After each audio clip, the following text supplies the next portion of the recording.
नमस्कार बच्चों, स्वागत है आपका अपने चैनल गुरुकुल में। तो बच्चों, आज की सेशन में हम आपके लिए एसएससी जीडी 2023-24 के लिए मोस्ट इम्पोर्टेंट क्वेश्चन लेकर आए हैं। अगर दोस्तों आप हमारे चैनल पर नए हो तो चैनल को सब्सक्राइब कर लेना। अगर आपको वीडियो अच्छी लगी तो वीडियो को लाइक कर देना और अपने दोस्तों के पास भी शेयर कर देना। तो दोस्तों, हम अपना समय बर्बाद ना करते हुए अपना पहला क्वेश्चन करते हैं। आपको बताना है कि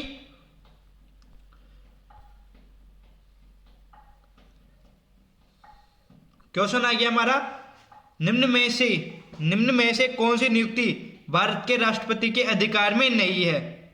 तो बताओ किसकी नियुक्ति भारत के राष्ट्रपति के अधिकार में नहीं है, ये बताना है आपको। ऑप्शन हमारे यहाँ पर है भारत के मुख्य न्यायाधीश की, अध्यक्ष वित्त आयोग के अध्यक्ष की, थल सेना अध्यक्ष की, लोकसभा अध्यक्ष की। तो बताओ किसकी नियुक्ति राष्ट्रपति के अधिकार में नहीं है। तो किसकी है दोस्तों? वो लोकसभा अध्यक्ष की। ध्यान में रखना, ऑप्शन डी राइट होगा। लोकसभा अध्यक्ष का चुनाव कौन करते हैं? सांसद करते हैं दोस्तों। अगला क्वेश्चन करते हैं हम। आपको बताना है कि राज्यसभा के सदस्यों का चुनाव कितनी अवधि के लिए किया जाता है। तो बताओ कौन सा राइट आंसर होगा। राज्यसभा के सदस्यों का चुनाव कितनी अवधि के लिए किया जाता है। ऑप्शन हमारे यहाँ पर है 2 वर्ष के लिए, 4 वर्ष के लिए, 5 वर्ष के लिए या 6 वर्ष के लिए। तो राज्यसभा के सदस्यों की बताओ दोस्तों कार्यकाल कितना होता है या कितनी अवधि के लिए उनका चुनाव किया जाता है। तो 6 वर्ष के लिए किया जाता है उनका चुनाव, यही उसका कार्यकाल भी होता है। अगली कड़ी के साथ नेक्स्ट क्वेश्चन करते हैं हम। आपको बताना है कि भारत का वह राज्य जहां सर्वाधिक बाघ पाए जाते हैं। तो सर्वाधिक टाइगर कौन से राज्य में पाए जाते हैं। ऑप्शन हमारे यहां पर है मध्य प्रदेश, कर्नाटक, केरल, तमिलनाडु। तो कौन सा राइट आंसर होगा। भारत का वह कौन सा राज्य है जहां पर सर्वाधिक बाघ पाए जाते हैं। तो बच्चों इसमें कौन सा राइट होगा। ए राइट आंसर होगा इसमें आपका। कहां पर पाए जाते हैं? मध्य प्रदेश में सर्वाधिक टाइगर पाए जाते हैं। इसी कारण मध्य प्रदेश को टाइगर स्टेट भी कहा जाता है। टाइगर स्टेट भी कहा जाता है, ये भी ध्यान में रखना। अगला क्वेश्चन करते हैं हम। आपको बताना है कि 31वें संविधान संशोधन अधिनियम द्वारा लोकसभा की अधिकतम सदस्य संख्या कितनी निर्धारित की गई थी। तो कौन सा राइट आंसर होगा इसमें। लोकसभा के सदस्यों की अधिकतम संख्या कितनी निर्धारित की गई थी 31वें संविधान संशोधन के द्वारा। ऑप्शन हमारे यहां पर है 530, 540, 542, 545। तो लोकसभा के सदस्यों की अधिकतम संख्या कितनी है। तो ऑप्शन कौन सा राइट होगा इसमें। तो हम सभी जानते हैं लोकसभा की अधिकतम संख्या कितनी है, कितनी हो सकती है। तो यहां पर दोस्तों ऑप्शन नहीं दे रखा, यहां पर 552 आएगा। 552 आएगा इसमें। वर्तमान में कितनी है? 545 है, ध्यान में रखना। और अधिकतम 552 हो सकती है। अगला क्वेश्चन करते हैं हम। आपको बताइए क्या बताना है कि निम्न में से कौन सा एक क्षेत्र 1857 के विद्रोह से प्रभावित नहीं था। निम्न में से कौन सा एक क्षेत्र 1857 की क्रांति से प्रभावित नहीं था। झांसी, चित्तौड़, जगदीशपुर या लखनऊ। कहां पर 1857 की क्रांति नहीं हुई थी ये बताना है आपको। तो कहां पर नहीं हुई थी? वो चित्तौड़गढ़ में नहीं हुई थी। ध्यान में रखना, बी राइट आंसर होगा इसमें आपका। चित्तौड़गढ़ में 1857 की क्रांति नहीं हुई थी। चित्तौड़गढ़ कहां पर है दोस्तों? यह है राजस्थान में, यह भी ध्यान में रखना। राजस्थान में चित्तौड़गढ़ है। और राजस्थान में कहां पर हुई थी? तो दोस्तों राजस्थान में नीमच में हुई थी। मेवाड़ का एरिया नीमच में, ध्यान में रखना। अगला क्वेश्चन करते हैं इसी के साथ। आपको बताना है कि भारत में ईस्ट इंडिया कंपनी का पहला गवर्नर जनरल कौन था। भारत में ईस्ट इंडिया कंपनी का पहला गवर्नर जनरल कौन था। ऑप्शन हमारे यहां पर है Robert Clive, sir John Shore, Warren Hastings, लाइव मंकीज ऑफ एस्टिंग। तो कौन सा राइट आंसर होगा इसमें। तो बताइए कि पहला गवर्नर जनरल कौन था ईस्ट इंडिया कंपनी का। तो वो था दोस्तों कौन? Warren Hasting. Option C right होगा इसमें आपका, ध्यान में रखना, सी राइट आंसर होगा। अगला क्वेश्चन करते हैं इसी कड़ी के साथ। आपको बताना है कि अलमाटी बांध किस नदी व राज्य में बनाया जा रहा है? अलमाटी बांध किस नदी या वह राज्य में बनाया जा रहा है? ऑप्शन हमारे यहाँ पर है कृष्णा नदी पर कर्नाटक में, भागीरथी नदी पर उत्तराखंड में, महानदी पर आंध्र प्रदेश में, यमुना नदी पर उत्तर प्रदेश में। तो बताइए अलमाटी बांध कहां पर बनाया जा रहा है? तो वो बनाया जाता है कृष्णा नदी पे कर्नाटक में। ऑप्शन ए राइट आंसर होगा इसमें आपका। अगला क्वेश्चन करते हैं इस कड़ी के साथ। बताना है कि आपको नगरनार स्टील प्लांट एनएमडीसी किस राज्य में स्थित है? तो बताओ कौन से राज्य में है एनएमडीसी? ऑप्शन हमारे यहां पर है तेलंगाना, छत्तीसगढ़, झारखंड और उड़ीसा। तो कौन से राज्य में है? तो इसमें ऑप्शन बी राइट होगा आपका। कहां पर है? छत्तीसगढ़ में है एनएचडीसी, नगरनार स्टील प्लांट, यह भी ध्यान में रखना। अगला क्वेश्चन करते हैं हम। नेक्स्ट क्वेश्चन का उत्तर बताइए आप कि भारत में किस राज्य को चावल का कटोरा कहा जाता है? भारत में किस राज्य को चावल का कटोरा कहा जाता है? यह क्वेश्चन है। ऑप्शन हमारे यहां पर है तमिलनाडु, आंध्र प्रदेश, कर्नाटक और केरल। तो बताइए कौन सा राइट आंसर होगा? दोस्तों अभी तक आपने हमारे चैनल को सब्सक्राइब नहीं किया तो चैनल को सब्सक्राइब कर लीजिए और बेल आइकन को भी क्लिक कर लेना ताकि आपको हमारी वीडियोस का नोटिफिकेशन मिल सके। तो किसे कहा जाता है चावल का कटोरा? तो आंध्र प्रदेश को कहा जाता है। ध्यान में रखना बी राइट आंसर होगा। अगर यहां पर दोस्तों आंध्र प्रदेश ऑप्शन में ना होता, अरे यदि एक ऑप्शन और आ जाता, क्या छत्तीसगढ़, छत्तीसगढ़ भी ऑप्शन में आ जाता तो हम आंध्र प्रदेश को ना करके छत्तीसगढ़ करते। ध्यान में रखना, आंध्र प्रदेश को छोड़ देते। यदि इसमें ऑप्शन कौन सा होता, छत्तीसगढ़ भी ऑप्शन में आता तो हम आंध्र प्रदेश को ना करके छत्तीसगढ़ को चावल का कटोरा कहते। अगला क्वेश्चन करते हैं हम। आपको बताना है कि संघ लोक सेवा आयोग के कार्यों का विस्तार किसके द्वारा किया जाता है? संघ लोक सेवा आयोग के कार्यों का विस्तार किसके द्वारा किया जाता है? ऑप्शन हमारे यहां पर है संसद, प्रधानमंत्री, राष्ट्रपति, कार्मिक मंत्रालय। तो कौन सा राइट आंसर होगा इसमें? तो किसके द्वारा किया जाता है? संसद के द्वारा किया जाता है। ए राइट आंसर होगा इसमें आपका। अगला क्वेश्चन करते हैं इसी कड़ी के साथ। आपको बताना है कि बताइए कि केंद्रीय प्रशासन की नींव निम्नलिखित में से किस अधिनियम द्वारा पड़ी? केंद्रीय प्रशासन की नींव निम्नलिखित में से किस अधिनियम द्वारा पड़ी? ऑप्शन हमारे यहां पर है चार्टर अधिनियम 1833 के द्वारा, रेगुलेटिंग अधिनियम 1773 के द्वारा, चार्टर अधिनियम 1853 के द्वारा या पिट्स इंडिया अधिनियम 1784 के द्वारा। तो किसके द्वारा पड़ी? तो इसमें कौन सा राइट होगा? बी राइट आंसर हो जाएगी इसमें आपका। रेगुलेटिंग अधिनियम या रेगुलेटिंग एक्ट 1773 के द्वारा पड़ी थी केंद्रीय प्रशासन की नींव। दोस्तों अगला क्वेश्चन करते हैं। नेक्स्ट क्वेश्चन का उत्तर दीजिए आप। क्वेश्चन है हमारा, इसरो का पूरा नाम क्या है? भारत की स्पेस एजेंसी है दोस्तों कौन सी? इसरो। तो उसका पूरा नाम क्या है? ऑप्शन हमारे यहां पर है Indian scientific research organisation, international space research organisation, Indian space research organisation, international scientific research organisation. तो कौन सा राइट आंसर होगा इसमें? इसरो का पूरा नाम क्या है? तो हम सभी जानते हैं इसरो क्या की एजेंसी? तो इसरो भारत की अंतरिक्ष एजेंसी है। इंटरनेशनल तो आएगा नहीं दोस्तों, तो ऑप्शन बी और ऑप्शन डी खत्म हो गया। और बात करें तो इसरो का पूरा नाम क्या है?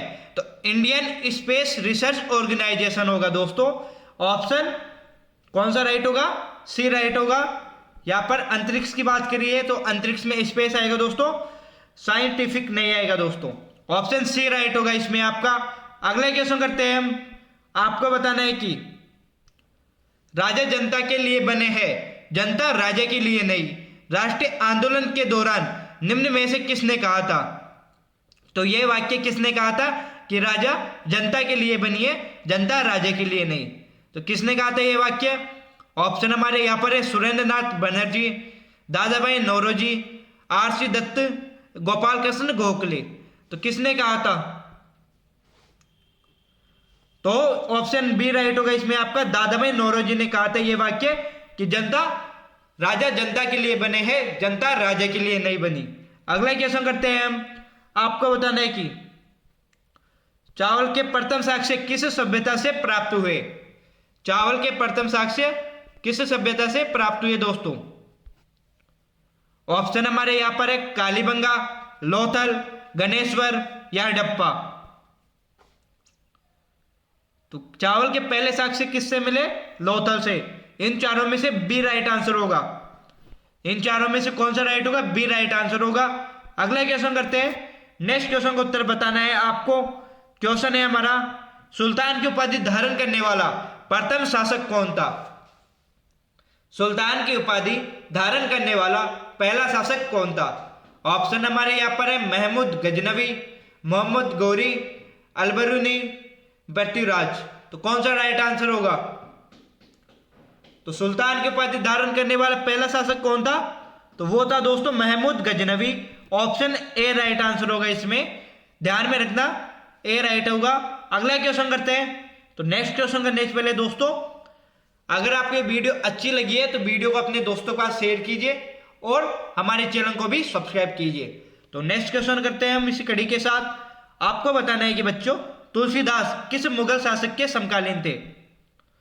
तुलसीदास किस मुगल शासक के समकालीन थे?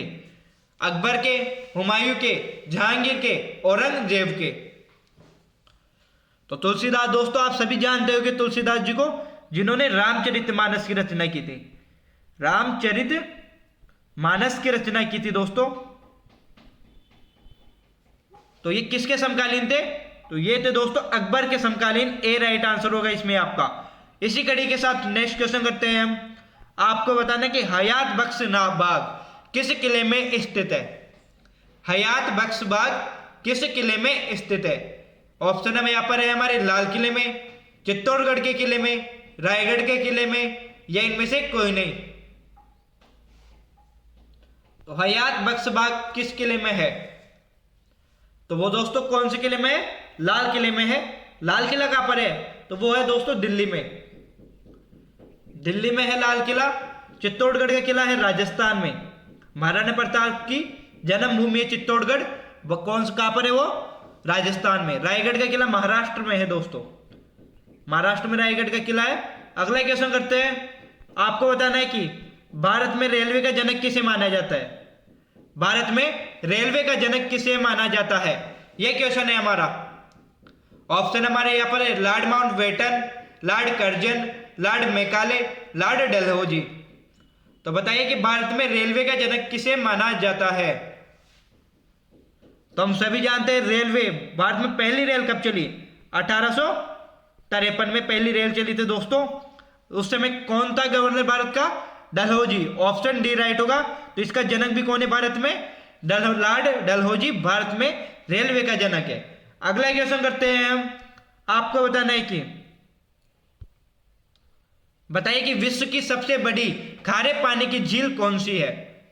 विश्व की सबसे बड़ी खारे पानी की झील कौन सी है? ऑप्शन हमारे यहां पर है सांबर झील, कैस्पियन सागर, पुलिकट झील, चिल्का झील। तो भारत में खारे पानी की झील कौन सी है? विश्व में सबसे बड़ी खारे पानी की झील तो वो है दोस्तों कैस्पियन सागर। ऑप्शन बी राइट होगा, ध्यान में रखना, कैस्पियन सागर। भारत की पूछे तो भारत की चिल्का झील। भारत की कौन सी है?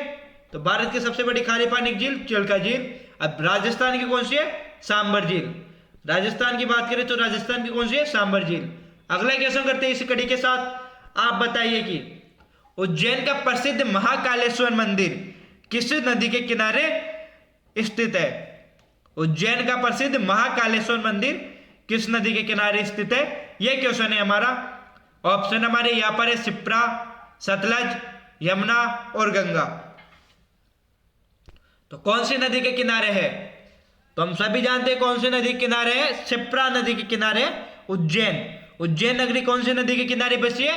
शिप्रा नदी के किनारे बसी हुई है। अगला क्वेश्चन करते हैं, आपको बताना है कि सबसे पहले सफल आधुनिक सूती कपड़ा कारखाना कहां पर खोला गया था? सबसे पहले सफल और आधुनिक सूती कपड़ा कारखाना कहां पर खोला गया था? ऑप्शन हमारे यहां पर है मद्रास, कोलकाता, बंबई और सूरत। तो कहां पर खोला गया था? तो ऑप्शन बी राइट होगा इसमें। कहां पर? बंबई। सॉरी दोस्तों, बी नहीं, यहां पर बी राइट आंसर नहीं होगा, ऑप्शन सी राइट होगा। बंबई में खोला गया था, मिस्टेक हो गई थोड़ी, तो बंबई में खोला गया था। अगला क्वेश्चन करते हैं हम, आपको बताना है कि गंगा सागर परियोजना किस राज्य की परियोजना है? गंगा सागर परियोजना किस राज्य की परियोजना है? यह क्वेश्चन हमारा, ऑप्शन हमारे यहां पर है मध्य प्रदेश, उत्तर प्रदेश, उत्तराखंड और गुजरात। तो बताइए कि गंगा सागर परियोजना कौन से राज्य की परियोजना है? तो दोस्तों ऑप्शन ए राइट होगा, मध्य प्रदेश की परियोजना है गंगा सागर परियोजना, ए राइट आंसर होगा इसमें। इसी कड़ी के साथ नेक्स्ट क्वेश्चन करते हैं, आपको बताना है कि झूलती मीनारों वाली एक मस्जिद भारत के किस शहर में स्थित है? झूलती मीनारों वाली एक मस्जिद भारत के किस शहर में स्थित है? ऑप्शन हमारे यहाँ पर है उत्तर प्रदेश में, अहमदाबाद में, केरल में या कश्मीर में। तो कहां पर स्थित है? तो अहमदाबाद में स्थित है, बी राइट आंसर होगा इसमें। अगला क्वेश्चन करते हैं इसी कड़ी के साथ, तो बताइए दोस्तों, थेवा कला नाम की प्रसिद्ध मीनाकारी का संबंध मूल रूप से किस स्थान से है? तो क्वेश्चन हमारा है कि थेवा कला का संबंध मूल रूप से किस स्थान से है? राजस्थान से, हरियाणा से, मध्य प्रदेश से या इनमें से कोई नहीं। तो थेवा कला का संबंध कहां से है? तो वो राजस्थान से है। राजस्थान के कौन से जिले से? प्रतापगढ़ से। प्रतापगढ़ से थेवा कला का संबंध है। अगला क्वेश्चन करते हैं हम, आपको बताना है कि किस अवधि के दौरान केंद्र सरकार के कर्मचारियों का वेतन कम किया जा सकता है? किस अवधि के दौरान केंद्र सरकार के कर्मचारियों का वेतन कम किया जा सकता है? ऑप्शन हमारे यहां पर है राष्ट्रीय आपातकाल के दौरान, राज्य आपातकाल के दौरान, वित्तीय आपातकाल के दौरान और इनमें से कोई नहीं। तो कौन सा राइट होगा इसमें? तो बताइए कि राइट कौन सा होगा?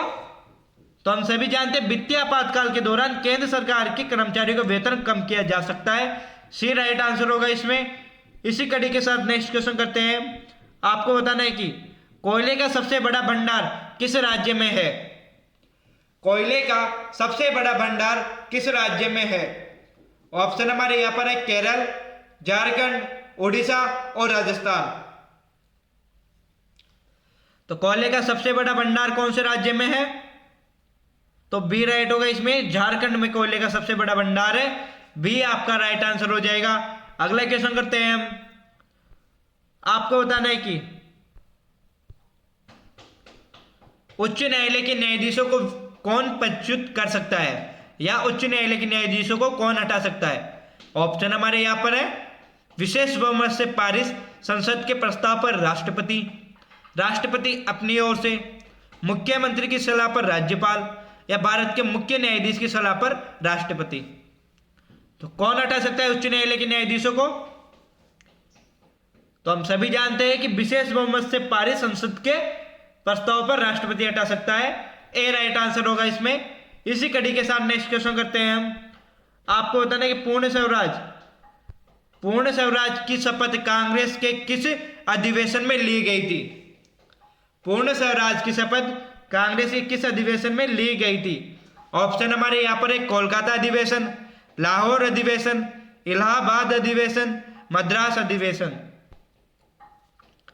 तो पूर्ण स्वराज की शपथ कौन से अधिवेशन में? लाहौर अधिवेशन में ली गई थी। ऑप्शन कौन सा? बी राइट होगा इसमें आपका। इसी कड़ी के साथ अगला क्वेश्चन करते हैं। अगला क्वेश्चन करने से पहले दोस्तों, अभी तक आपने हमारे चैनल को सब्सक्राइब नहीं किया तो सब्सक्राइब कर लीजिए और बेल आइकन को भी क्लिक कर लीजिए। तो क्वेश्चन है हमारा, निम्न में से किस समाचार पत्र का संपादन महात्मा गांधी जी ने किया था? निम्न में से किस समाचार पत्र का संपादन महात्मा गांधी जी ने किया था? ऑप्शन हमारे यहां पर है नवजीवन, गुजरात टाइम्स, मराठा या जनसत्ता। तो कौन से समाचार पत्र था दोस्तों वो? तो वो था नवजीवन। नवजीवन का संस्थापक कौन थे? महात्मा गांधी जी। अगला क्वेश्चन करते हैं हम। आपको बताना है कि अंधापन किस विटामिन की कमी से आता है? अंधापन किस विटामिन की कमी से होता है? ऑप्शन है हमारे vitamin A, vitamin B, vitamin C और विटामिन डी। तो बताइए कि अंधापन किस विटामिन की कमी से आता है? तो विटामिन ए की कमी से आता है अंधापन। ऑप्शन ए राइट होगा इसमें आपका। अगला क्वेश्चन करते हैं इसी कड़ी के साथ। बताइए कि इंडिया हाउस की स्थापना किसने और कहां पर की? इंडिया हाउस की स्थापना किसने और कहां पर की? ऑप्शन हमारे यहां पर है दामोदर दास भारत में, लॉर्ड कैनिंग अमेरिका में, श्यामजी कृष्ण वर्मा इंग्लैंड में या कोई नहीं। इंडिया हाउस की स्थापना किसने और कहां पर की? तो ऑप्शन कौन सा राइट होगा? सी राइट होगा। श्यामजी कृष्ण वर्मा ने इंग्लैंड में की थी इंडिया हाउस की स्थापना। अगला क्वेश्चन करते हैं इस कड़ी के साथ। बताइए कि महात्मा गांधी जी की अध्यक्षता में भारतीय राष्ट्रीय कांग्रेस का वार्षिक सम्मेलन 1924 ईस्वी में कहां पर आयोजित हुआ? महात्मा गांधी जी की अध्यक्षता में भारतीय राष्ट्रीय कांग्रेस का वार्षिक सम्मेलन जो कब हुआ था? 1924 में। कहां पर आयोजित हुआ था? ऑप्शन हमारे यहां पर है अहमदाबाद, वर्धा, बेलगांव में या काकीनाडा में। तो कहां पर आयोजित हुआ? तो ऑप्शन सी राइट होगा, बेलगांव में आयोजित हुआ था। अगले क्वेश्चन करते हैं इसी कड़ी के साथ। आपको बताना है कि मैगस्थनीज के अनुसार भारतीय समाज कितने भागों में विभाजित था? मैगस्थनीज के अनुसार भारतीय समाज कितने भागों में विभक्त था? ऑप्शन हमारे यहां पर है 4, 5, 6 और 7। तो कितने भागों में था? तो ऑप्शन डी राइट होगा, 7 भागों में विभक्त था दोस्तों। अगला क्वेश्चन करते हैं इसी कड़ी के साथ। आप बताइए कि भारत के किसी भी राज्य के मुख्यमंत्री के लिए न्यूनतम आयु सीमा क्या है? भारत के किसी भी राज्य के मुख्यमंत्री के लिए न्यूनतम आयु सीमा क्या है?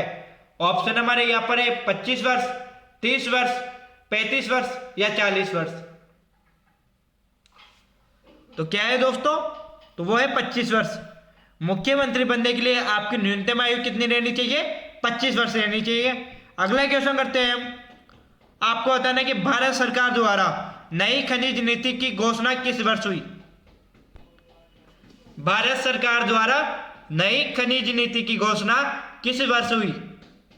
ऑप्शन हमारे यहां पर है 1991 में, 1992 में, 1993 में या 1994 में। तो कब हुई? 1993 को हुई थी दोस्तों नई खनिज नीति की घोषणा। अगला क्वेश्चन करते हैं इसी कड़ी के साथ। आपको बताना है कि राष्ट्रपति के निर्वाचन संबंधी विवाद का निर्णय किसके द्वारा लिया जाता है? राष्ट्रपति के निर्वाचन संबंधी विवाद का निर्णय किसके द्वारा लिया जाता है? ऑप्शन हमारे यहां पर है निर्वाचन आयोग द्वारा, सर्वोच्च न्यायालय द्वारा, संसद द्वारा या राज्यसभा द्वारा। तो किसके द्वारा लिया जाता है? तो हम सभी जानते हैं किसके द्वारा? सर्वोच्च न्यायालय द्वारा लिया जाता है। ऑप्शन बी राइट आंसर होगा इसमें आपका। इसी कड़ी के साथ नेक्स्ट क्वेश्चन करते हैं। आपको बताना है कि वेद व्यास जी की माता का क्या नाम था? ऑप्शन यहां पर है वेद व्यास की माता क्या नाम है? क्वेश्चन है ये। ऑप्शन है गंगा, सरस्वती, सत्यवती या माद्री। तो महर्षि वेद व्यास जी की माता का क्या नाम था? सत्यवती। ऑप्शन सी राइट होगा इसमें। अगला क्वेश्चन करते हैं इसी कड़ी के साथ। बताइए कि आप क्वेश्चन है निम्न में से कौन बिना ताज का बादशाह कहलाता है? निम्न में से कौन बिना ताज का बादशाह कहलाता है? ऑप्शन यहाँ पर है लाला लाजपत राय, बाल गंगाधर तिलक, सुरेंद्र नाथ बनर्जी, राजा राम मोहन राय। तो किसे कहते हैं बिना ताज के बादशाह? सुरेंद्र नाथ बनर्जी को कहा जाता है। सी राइट आंसर होगा इसमें। इसी कड़ी के साथ अगला क्वेश्चन है हमारा कि निजी क्षेत्र में भारत का प्रथम लौह इस्पात कारखाना कहां पर स्थापित किया गया? निजी क्षेत्र में भारत का पहला लौह इस्पात कारखाना कहां पर स्थापित किया गया? ऑप्शन है हमारे यहाँ पर भिलाई में, दुर्गापुर में, जमशेदपुर में, राउरकेला में। तो कहां पर किया गया? तो भिलाई में किया गया दोस्तों। ए राइट आंसर होगा। इसी के साथ दोस्तों आज का हमारा ये सेशन यहीं पर समाप्त होता है। आशा करूंगा आप सभी को मैंने ये सेशन अच्छा लगा होगा। सेशन अच्छा लगा है तो सेशन को लाइक करना, दोस्तों के पास शेयर करना। अगर अभी तक आपने हमारे चैनल को सब्सक्राइब नहीं किया तो चैनल को सब्सक्राइब कर लेना और बेल आइकन को भी क्लिक कर लेना ताकि आपको हमारी वीडियोस का नोटिफिकेशन मिल सके। इसी के साथ दोस्तों आप हमें कमेंट में बताइए कि आपने 40 में से कितने क्वेश्चन का उत्तर बिल्कुल राइट दिया है। और इसके साथ जय हिंद, जय भारत, जय श्री राम दोस्तों।